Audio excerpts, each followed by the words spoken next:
ये भाई साहब मिल्क करने में लग गए हैं। एक वीडियो डाला, 2 वीडियो डाला, 3 वीडियो डाला और वीडियो ये डालते ही गए। एबीपी की इस न्यूज को देख लीजिए। Same narrative wall street journal भी बना रहे हैं और ऐसे बहुत सारे आपको वेस्टर्न मीडिया वाले मिल जाएंगे जो एक प्री प्लान्ड नैरेटिव बना रहे हैं। Lion Air and Ethiopian Airlines के साथ भी हो चुका है। जब दोनों के दोनों 737 मैक्स क्रैश हुए थे तो उनका इल्जाम बोइंग ने पायलट्स की एरर के ऊपर डाल दिया था। इस फ्लॉ को भी बोइंग ने छिपाया था कि ऐसा कोई भी सॉफ्टवेयर फ्लॉ नहीं है। बोइंग ने वार्निंग्स को सप्रेस किया था, इंटरनल कवर अप किया था और यहाँ तक कि जो सिमुलेटर का डेटा था उसको भी मैनिपुलेट किया था। इसके बाद फिर बोइंग के ऊपर बहुत सारे चार्जेस लगे। $2.5 बिलियन उसे पे करने पड़े। $200 मिलियन से भी ज्यादा का फाइन एसईसी ने उसके ऊपर लगाया। बोइंग वो सारे डेटा को एक्सेस कर सकता है जो कि यूएसए के पास जा रहे हैं इस इंसिडेंट के बारे में। उसी टेबल के ऊपर बोइंग भी बैठता है और इस पूरे नैरेटिव को शेप कर सकता है अपने हिसाब से। तो बोइंग के पास वो हर एक रीजन है जिसके कारण कि वो चाहता है कि ये जो पूरा क्रैश का ब्लेम है वो पायलट्स के ऊपर ही रहे। ये है कैप्टन स्टीव और जब से एयर इंडिया का क्रैश हुआ है उसके बाद से लेकर अभी तक कुछ ऐसा कर रहे हैं जो मुझे तो बिल्कुल पसंद नहीं आ रहा है। पता नहीं आप लोगों को ये चीजें पसंद आ रही है कि नहीं आ रही है। जब से एयर इंडिया का क्रैश हुआ है तब से ये भाई साहब मिल्क करने में लग गए हैं। एक वीडियो डाला, 2 वीडियो डाला, 3 वीडियो डाला और वीडियो ये डालते ही गए। जितने भी इनके वीडियोस को मैंने देखा सब में मुझे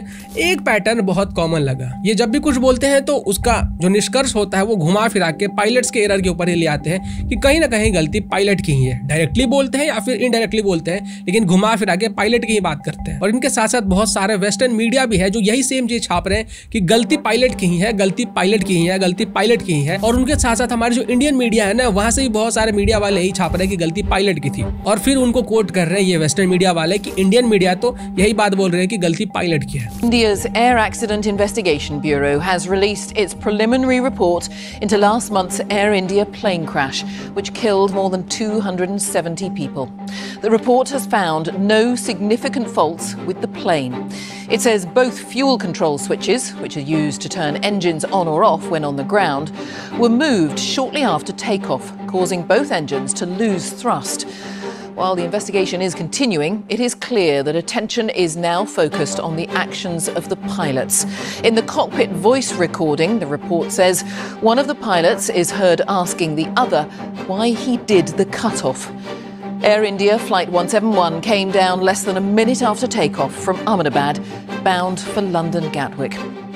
वेस्टर्न मीडिया ये सभी चीजें छाप रही है क्योंकि वो लोग बोइंग को बचाना चाहते थे क्योंकि ये जहाज बोइंग का था और बोइंग एक बहुत बड़ी कंपनी है। बहुत बड़ी मतलब बहुत बड़ी कंपनी। कह सकते हैं कि यूएसए का जो इकोनॉमी है ना वो कहीं ना कहीं इसके ऊपर बहुत ज्यादा डिपेंड करता है और इस कारण से बोइंग के पास बहुत सारा इन्फ्लुएंशियल पावर भी है। मतलब आप सोचिए कि इतनी बड़ी कंपनी जो कि फॉल्टी एरोप्लेन्स बना रही थी इतने सालों से और हम सभी लोग भगवान भरोसे ट्रेवल कर रहे थे।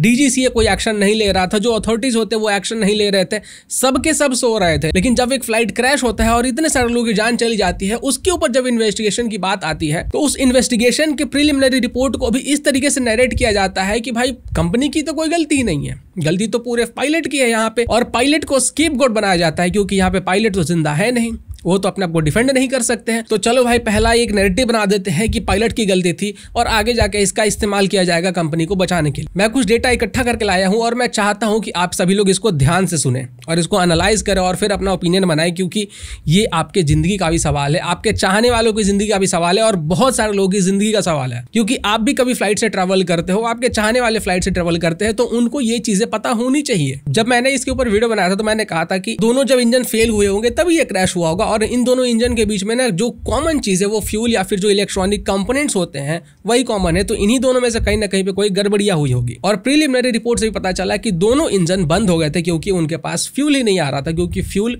कट ऑफ कर दिया गया था। अब रिपोर्ट में बताया गया कि जिस स्विच से फ्यूल इंजन तक पहुंचता है उन दोनों को बंद कर दिया गया था। जैसे हर एक बाइक में फ्यूल बंद करने के लिए एक नॉब होता है ना घुमाने वाला, ठीक उसी तरीके से एरोप्लेन के अंदर भी नॉब होता है जिसको कि खींच के आगे करना होता है तब जाके फ्यूल कट ऑफ होता है। तो कॉकपिट के अंदर लेफ्ट इंजन और राइट इंजन इन दोनों के लिए अलग अलग नॉब होते हैं। पायलट को जब भी इंजन तक फ्यूल पहुंचने से रोकना होता है तो पायलट क्या करता है कि पहले नॉब को नीचे से ऊपर खींचता है क्योंकि उसमें स्प्रिंग लगा होता है और फिर उसको आगे धक्का देता है और फिर छोड़ता है, तब जाके वहां पे सेट होता है और फ्यूल कट ऑफ होता है। और ठीक वैसे ही सिमिलरली दूसरे के साथ भी वही काम करना पड़ता है, पहले उसको खींचो फिर उसको आगे करो और फिर छोड़ो, तब जाके वहां पे रेस्ट होता है। और एक चीज मैं यहाँ पे क्लियर कर दूं कि दोनों को आप एक हाथ से तो बिल्कुल भी ऊपर करके आगे नहीं कर सकते हो, क्योंकि वो जो स्पेस होता है दोनों स्विच के बीच में वो बहुत ज्यादा होता है। तो या तो आपको अपने दोनों हाथों से दोनों स्विच को उठाना होगा, फिर आगे करना होगा, फिर छोड़ना होगा, या फिर दो आदमी चाहिए जो दोनों एक एक हाथ से करेंगे। अब रिपोर्ट के अंदर ब्लैक बॉक्स में से जो कन्वर्सेशन निकल के आया है पायलट और को पायलट के बीच में,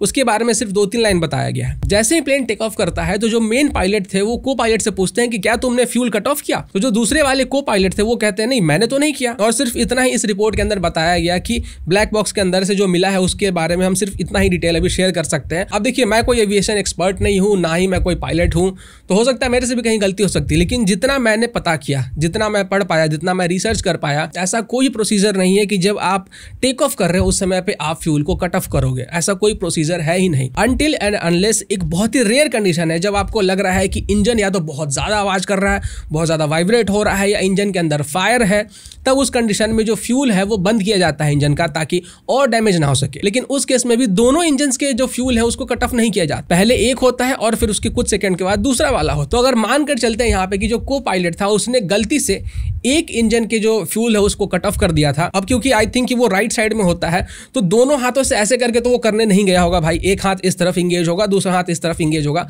मानकर चलते हैं कि गलती से उसने एक इंजन के फ्यूल को कट ऑफ कर दिया, फिर दूसरा भी वो कट ऑफ करने गया होगा, तो क्या जो मेन पायलट उनको पता नहीं चला होगा कि भाई तुम कर क्या रहे हो? यहाँ पे बगल में कोई भी बैठा होगा और अगर वो फ्यूल को कट कर रहा है तो मुझे पता तो चलता रहेगा ना कि वो आखिर कर क्या रहा है, उठकर जा रहा है कहीं पे, या फिर बैठे बैठे पता चलता है ना कि आपके बगल वाला व्यक्ति आखिर कर क्या रहा है। तो उतने देर में तो पायलट टोक देता कि भाई तुम फ्यूल क्यों कट ऑफ कर रहे हो। लेकिन कन्वर्सेशन के हिसाब से जो ब्लैक बॉक्स में मिला, उसके कन्वर्सेशन के हिसाब से ये लग रहा है पायलट को पता चला कि फ्यूल कट ऑफ है।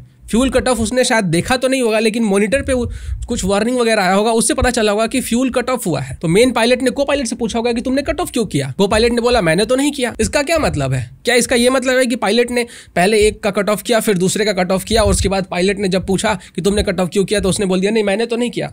पायलट को दिखा होगा ना कि ये कर रहा है या नहीं कर रहा है, या इसने किया है या क्यों नहीं किया है। को पायलट जब पहले इंजन का ही फ्यूल कट ऑफ कर रहा होगा उसी समय पे पायलट टोक देता। अचानक से पायलट को पता चला कि फ्यूल कट ऑफ है और दोनों के दोनों इंजन के फ्यूल कट ऑफ है। अब आपका ध्यान मैं खींचना चाहूंगा उस इशू के ऊपर जिसके कारण ये चीज हो सकता है कि हुआ हो, क्योंकि ये जो इशू है ये बोइंग के एरोप्लेन में बहुत सालों से है। ये जो फ्यूल कट ऑफ स्विच होता है इसका एक स्पेशल डिजाइन होता है ताकि भाई ऐसा ना हो कि गलती से ये जो स्विच है वो ऑफ पे चला जाए और इंजन बंद हो जाए। तो इसके लिए एक सेफ्टी मैकेनिज्म होता है, लॉकिंग फीचर होता है, जिसके कारण कि जब आप ऑन पे करते हो तो इंजन तक पहुंचाते हो तो वो लॉक्ड रहता है, वो हिलता नहीं है। लेकिन कई सालों से बोइंग के एरोप्लेन्स के अंदर ये जो स्विच था ना, इसके अंदर इश्यूज आ रहे थे। और FAA यानी कि यूएसए का एविएशन रेगुलेटर, जैसे इंडिया के अंदर DGCA है वैसे ही यूएसए के अंदर है FAA। तो इनके पास बहुत सारे कंप्लेंट्स आते हैं कि बोइंग की जो 737 लाइनअप एयरप्लेन है उनके अंदर एक खराबी आ रही है, और वो ये है कि ये जो स्विचेस है जिससे कि फ्यूल को कट ऑफ किया जाता है ये आसानी से मूव कर जा रहा है। और इसलिए FAA ने 2018 में बहुत सारे नोटिस भी जारी किए थे, जैसे कि एयर इंडिया को भी बहुत सारे नोटिस गए थे कि भाई ये जो एरोप्लेन्स है ना इनके स्विचेस के अंदर कुछ गड़बड़ियां है,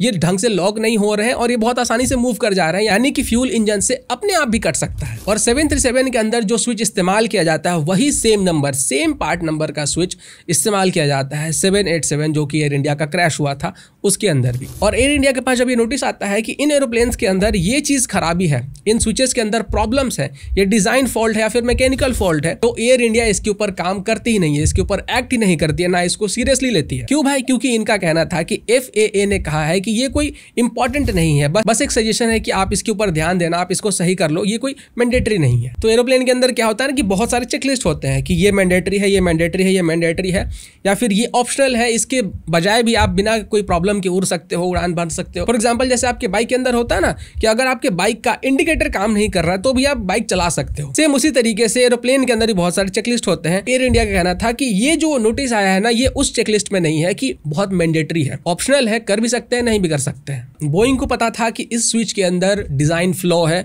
इस स्विच के अंदर मैकेनिकल फ्लॉज है, ये आसानी से मूव कर जा रहा है, आगे जाके ये प्रॉब्लम कर सकता है, कोई क्रैश कर सकता है, फ्यूल कट ऑफ हो जाएगा, दोनों के दोनों इंजन बंद हो जाएंगे, एरोप्लेन क्रैश कर जाएगा। लेकिन बोइंग ने इसको मैंडेटरी नहीं किया कि भाई आप फ्यूल का ये जो स्विच है भाई इसको चेंज कर दो, या हम इसको चेंज कर देते हैं, इस डिजाइन के स्विच को हम लोग रिप्लेस कर देते हैं एक नए डिजाइन के स्विच से, ताकि फ्यूचर में कभी कोई प्रॉब्लम ना आए। लेकिन बोइंग ने ऐसा बिल्कुल भी नहीं किया। बोइंग ने बस इसको as a recommendation, as a notice भेजा और एयर इंडिया ने इसके ऊपर ऊपर एक्ट ही नहीं किया। जबकि एयर इंडिया को भी ये अच्छे से पता होगा कि अगर ये स्विच गड़बड़ियां कर रही है और आगे जाकर अगर किसी फ्लाइट के अंदर गड़बड़ी होती है तो फिर इंजन का फ्यूल कट हो जाएगा, दोनों इंजन डेड हो जाएंगे और फ्लाइट क्रैश हो जाएगा। बट एयर इंडिया ने भी इसके ऊपर कोई एक्शन नहीं लिया, जैसा कि बोइंग सालों से करती आ रही है कि पायलट को ही ब्लेम कर दो कि इसी की गलती है ताकि हमारे ऊपर ब्लेम ना आए, हमारा रेपुटेशन खराब ना हो, हमें पैसे ना भरने पड़ जाए और हमारे खिलाफ लॉ सूट ना हो। और ऐसा तो है नहीं कि को पायलट को बिल्कुल भी नहीं पता था कि दोनों के दोनों हम लोग स्विच अगर ऑफ करेंगे, कट ऑफ करेंगे तो फिर क्या होगा। इतनी सारी ट्रेनिंग होती है, अच्छा खासा उनके पास फ्लाइंग एक्सपीरियंस था, दोनों के दोनों स्विच को वो ऑफ क्यों करने जाएंगे। तो ह्यूमन एरर का तो चांस मुझे लग ही नहीं रहा बिल्कुल भी कि पायलट इंटेंशनली इसको करने जाएंगे, अनटिल अनलेस कि इंजन के अंदर से धुआं निकल रहा है, आग लग रहा है, और उस केस में भी जिस इंजन से धुआं निकलेगा, आग निकलेगा, उसी इंजन के फ्यूल को कट ऑफ किया जाएगा ना कि दूसरे वाले को। और ऐसा तो हमें कोई आग वगैरह दिखा ही नहीं, ना ही धुआं दिखा। और कॉकपिट के कन्वर्सेशन तो यही लग रहा है कि मेन पायलट भी शॉक्ड थे कि आखिर फ्यूल कटा कैसे। को पायलट उन्होंने पूछा कि तुमने क्यों ये किया, को पायलट ने कहा मैंने तो किया ही नहीं है। तो ये सब कुछ एक ही तरफ इशारा कर रहा है कि भाई ये मैकेनिकल फॉल्ट था, प्लेन के डिजाइन में ही फ्लॉ था, और पहले भी ये जो स्विचेस इनके अंदर फॉल्ट आ चुका है। कंपनी ने खुद बोला हुआ है, FAA ने खुद बोला हुआ है कि इसके अंदर प्रॉब्लम है, ये स्विच आसानी से मूव कर जा रहे हैं, जो लॉकिंग मैकेनिज्म है वो ढंग से काम नहीं कर रहा है। अब आते हैं हम लोग अपने दूसरे पार्ट के ऊपर। पूरा एक नैरेटिव बनाया जा रहा है इसी प्रीलिमिनरी रिपोर्ट को इस्तेमाल करके कि सब कुछ जो गलतियां हैं वो पायलट की ही गलती थी। ABP की इस न्यूज़ को देख लीजिए, ये क्लियरली कह रहे हैं कि पायलट की गलती थी। आगे की बात ये लोग बता ही नहीं रहे हैं, सिर्फ इतना ही दिखा रहे हैं कि पायलट पूछ रहा है कि तुमने फ्यूल कट ऑफ क्यों किया। ये नहीं दिखा रहे कि को पायलट ने ये भी बोला है कि फ्यूल कट ऑफ मैंने नहीं किया। यही होता है एक नैरेटिव बनाना। सेम नैरेटिव BBC वाले भी बना रहे हैं, same narrative wall street journal भी बना रहे हैं। इसके ऊपर भी हमने पहले वीडियो बनाया हुआ है कि वॉल स्ट्रीट जर्नल नहीं बल्कि दलाल स्ट्रीट जर्नल इसको कह लीजिए। और ऐसे बहुत सारे आपको वेस्टर्न मीडिया वाले मिल जाएंगे जो एक प्री प्लान्ड नैरेटिव बना रहे हैं कि ये गलती, ये क्रैश पायलट की गलती के कारण ही हुई थी और इसमें बोइंग की कोई गलती ही नहीं है। बोइंग के पास बहुत पैसा है, यूएस की इकोनॉमी कहीं ना कहीं इनके ऊपर डिपेंड करती है। यूएस के कांग्रेस यानी कि यूएसए के पार्लियामेंट के अंदर इनका बहुत ज्यादा इन्फ्लुएंस है, इनके पास इन्फ्लुएंशियल पावर है। लेकिन बोइंग ऐसा करेगी क्यों? बोइंग ऐसा इसलिए कर रही है क्योंकि अगर ऐसा कोई फॉल्ट निकल के आता है कि एरोप्लेन के फॉल्ट के कारण हुआ, कोई डिजाइन फ्लॉ के कारण हुआ, मैकेनिकल फॉल्ट के कारण हुआ, तो बोइंग के ऊपर सारी की सारी लाइबिलिटी आएगी। इनके ऊपर $multi-million की लाइबिलिटी आ सकती है। जिन जिन लोगों की मृत्यु हुई इस एरोप्लेन के क्रैश के कारण, वो लोग लॉ सूट फाइल कर सकते हैं, केस कर सकते हैं बोइंग के ऊपर। इसके कारण बोइंग का जो रेपुटेशन होगा पूरे दुनिया में, पूरे वर्ल्ड लेवल पे डैमेज होगा, मैसिव लेवल पे डैमेज होगा। उसके बाद क्या होगा, जो FAA है, ये लोग इनके प्लेन्स को ग्राउंड करने के लिए, यानी कि इनके एरोप्लेन्स फिट फॉर फ्लाइंग नहीं है, ऐसे ऑर्डर्स दे सकते हैं जिसके कारण इनको और ज्यादा लॉसेस होंगे और इनकी कंपनी बंद हो सकती है। और इसके साथ साथ जो क्रिमिनल चार्जेस वगैरह लगेंगे वो तो एक अलग ही बात है। मतलब कि बोइंग के पास वो हर एक रीजन है कि वो इस पूरे क्रैश को पायलट की गलती बताकर इसको क्लोज कर दे। अब यहाँ पे एक दूसरा सवाल आता है कि क्या बोइंग ने ऐसा पहले भी किया है? बिल्कुल किया है। Lion Air and Ethiopian Airlines के साथ भी हो चुका है। जब दोनों के दोनों 737 मैक्स क्रैश हुए थे तो उनका इल्जाम बोइंग ने पायलट्स की एरर के ऊपर डाल दिया था। बोइंग के एरोप्लेन का जो सॉफ्टवेयर है, NCA का जो सॉफ्टवेयर फ्लॉ था, जो कि ऑटोमेटिकली बिना पायलट को ये बताए कि वो नोज डाउन पोजीशन में ले जा रहा था प्लेन को, इस फ्लॉ को भी बोइंग ने छिपाया था कि ऐसा कोई भी सॉफ्टवेयर फ्लॉ नहीं है। FAA, जिसके बारे में मैंने आपको बताया कि अमेरिका के DGCA की जैसी है, तो इसने बोइंग के एरोप्लेन्स को ग्राउंड करने में डिले कर दिया, यानी कि बोइंग के प्लेन्स को उड़ने से रोकने के लिए जो ऑर्डर्स होते हैं ना, उनको डिले कर दिया था। क्यों भाई? क्योंकि बोइंग के बहुत बड़े बड़े कनेक्शंस है USA के पार्लियामेंट में। लेकिन बाद में जब इन्वेस्टिगेशन कंप्लीट हुआ, फाइनल रिपोर्ट जब बन के आई, तब पता चला कि बोइंग ने बहुत सारे डेटा छुपाए,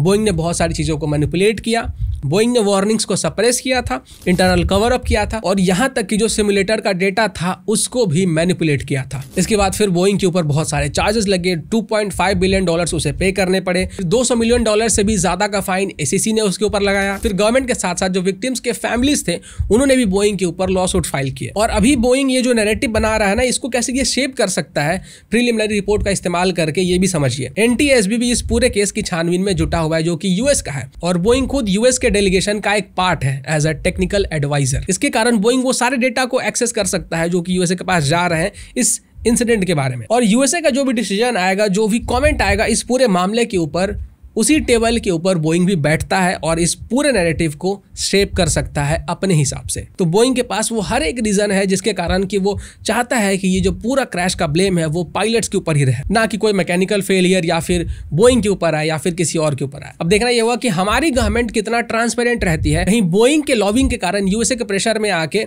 चीजों को मैनिपुलेट ना कर दे। ये भी देखना होगा कि एयर इंडिया कितना ट्रांसपेरेंट रहती है, वो अपनी गलतियों को स्वीकार करते हैं कि नहीं करते हैं। बोइंग अभी तक जो कुछ भी किया है उन चीजों को सामने वो लाते हैं कि नहीं लाते हैं, या फिर सारा का सारा ब्लेम वो भी पायलट्स के ऊपर डाल देते हैं। इस वीडियो को मैंने इसीलिए बनाया ताकि आपको पता हो कि आखिर आप किस फ्लाइट में ट्रैवल कर रहे हैं। बाकी आप लोग क्या सोचते हैं कमेंट करके जरूर बताइएगा। किसको पैसे मिले हैं, किसको नहीं पैसे मिले हैं, ये बताने वाला मैं कोई नहीं होता हूं। मैंने बस आपके सामने फैक्ट्स रख दिए हैं और जो पैटर्न मैंने देखा वो मैंने रख दिए हैं। अब आप मुझे बताइए कि ये जो कैप्टन स्टीव है, जो वेस्टर्न मीडिया है, हमारे बहुत सारे इंडियन मीडिया है, ये आखिर किसकी भाषा बोल रहे हैं? क्योंकि पैसों के लिए इतना नीचे गिर जाना कि भाई दो मरे हुए लोग जिन्होंने जान की बाजी लगाई, भाई अंतिम तक कोशिश की कि लोगों की जान को वो बचा दे, उनको बचाते बचाते उन्होंने अपनी जान की आहुति दे दी। लेकिन आज भी उनके जान के जाने के बाद भी उन्हीं को ब्लेम डाला जा रहा है। क्यों? क्योंकि एक बहुत बड़ी कंपनी को बचाना है। क्यों? क्योंकि ये गलती उनकी नहीं बल्कि उनकी थी जिन्होंने प्लेन बनाया। उनके नेग्लिजेंस को ढकना है, जिनके कारण कई 100 लोगों की जान गई।